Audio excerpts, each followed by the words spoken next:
ابھی آپ نے موجودہ قصہ نہیں سنا پیر شوق سرکار کا؟ نہیں انٹرویو دیکھا؟ وہ کہتا 18 سال سے میں نہیں سویا. انا للہ و انا الیہ راجعون. ایسے ایسے جھوٹے پیروں کی گدیوں پہ بیٹھ چکے ہیں کہ شیطان بھی ان کو دیکھ کے شرماتا ہوگا کہ اتنا تیز تو میں بھی نہیں جتنا یہ نکل رہا ہے. 18 سال سے میں نہیں سویا. محمد کریم فدا ہو ابی و امی صلی اللہ علیہ وسلم کہتے ہیں کون ہے جو ہمیں فجر پہ جگائے گا؟ آرام کے لیے لیٹ جاتے ہیں، بلال ذمہ داری لیتے ہیں. اور فجر جی سورج نکلا تھا یا نہیں نکلا تھا؟ جی نہیں نکلا نا. وہ قوال نے کیا قوالی بنائی ہوئی ہے؟ قدرت خدا کی دیکھو. مطلق سحر نہیں ہوئی جب تک بلال نے اذان نہیں دی. صحابہ سو کے اٹھ کے سو گئے اٹھ گئے. سورج نہیں نکل رہا. ٹینشن ہو گئی سورج کیوں نہیں نکل رہا؟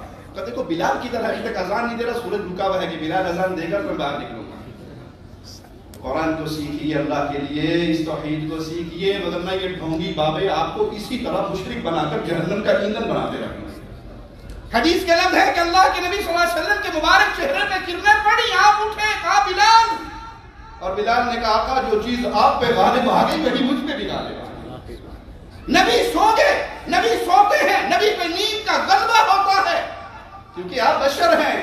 اور یہ شبھ سرکار کہتا ہے کہ نہیں 18 سال سے میں سویا نہیں. اقرار الحسن صاحب نے شبھ سرکار کو ننگا کیا تو وہ چیخیں کئیوں کی نکل رہی ہیں. ہم کہتے ہیں اقرار الحسن صاحب آپ کا یہ کام ٹھیک ہے لیکن کچھ پیغام ہم سے بھی سنتے جائیے. توحید کا پیغام ہم آپ کو بھی دینا چاہتے ہیں. آپ کہتے ہیں کہ یہ باتیں ڈھونگی ہیں، یہ پیروں کی گدیوں کی نام کو خراب کر رہے ہیں. ارے بھائی جو پکڑا جاتا ہے وہ ڈھونگی ہوتا ہے. ہم سے سنیے یہ سارے ڈھونگی ہیں. میرے پیارے آقا نے خدیجہ کی قبر پہ کوئی گنبد نہیں بنایا، کوئی قبر نہیں اور مزار نہیں بنایا. صحابہ نے یہ طریقہ نہیں اپنایا. یہ صوفیہ گمراہ لوگوں کا ٹولہ ہے جنہوں نے قبر پرستی کا شرک جاری کیا اور آج وہ بت پرستی میں تبدیل ہو چکا ہے.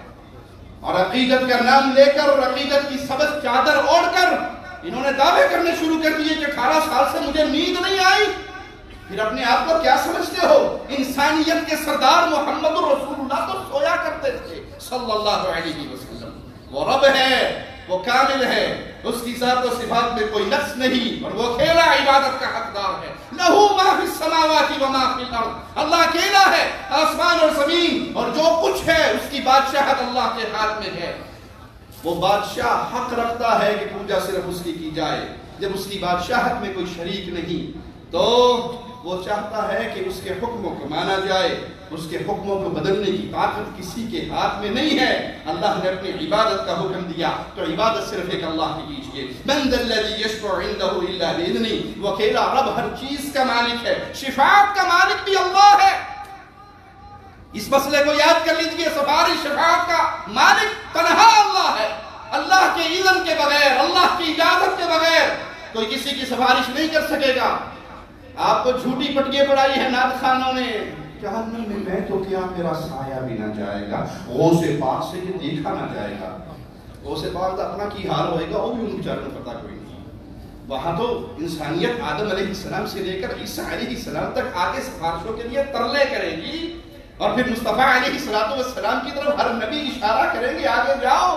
اور آپ فرمائیں گے ہاں میرا حق ہے، اللہ نے یہ مقام مجھے دیا ہے. اور مصطفیٰ کی شفاعت کا انداز کیا ہوگا؟ اللہ کے اذن سے سجدہ ریز ہوں گے، اللہ کے عرش کی سائے میں سجدہ کریں گے. فرمایا وہ دعائیں، وہ تسبیحات، اللہ کی ثنا کے وہ جملے اس وقت کہوں گا آج نہیں جانتا. اس وقت اللہ پہ القاف فرمائے گا، ایک لمبا سجدہ ہوگا. پھر مالک فرمائے گا اپنے سر کو اٹھاؤ، مانگو کیا مانگتے ہوئے محمد صلی اللہ علیہ وسلم.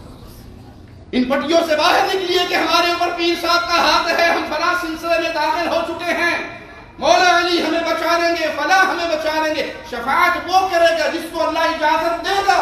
اور وہ شفاعت کرنے والا اپنی مرضی سے نہیں کرے گا. جس کے لیے اللہ سفارش سننا پسند فرمائے گا وہ اس کی سفارش کرے گا.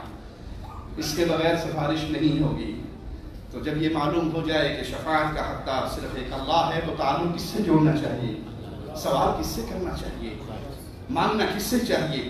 غیر اللہ سے شفاعت کی امید نہ رکھیے بلکہ اللہ سے مانگیے، اللہ سے سوالی بنیے، اللہ کی توحید کو سمجھیے اور اس اللہ سے سوال کیجیے کہ اللہ آپ کو قیامت کے دن رسوا نہ کرے. اللہ ہمیں قیامت کے دن ہر لمحہ قرآن اور سنت کا ترجمان، فاضلۃ الشیخ توصیف الرحمان۔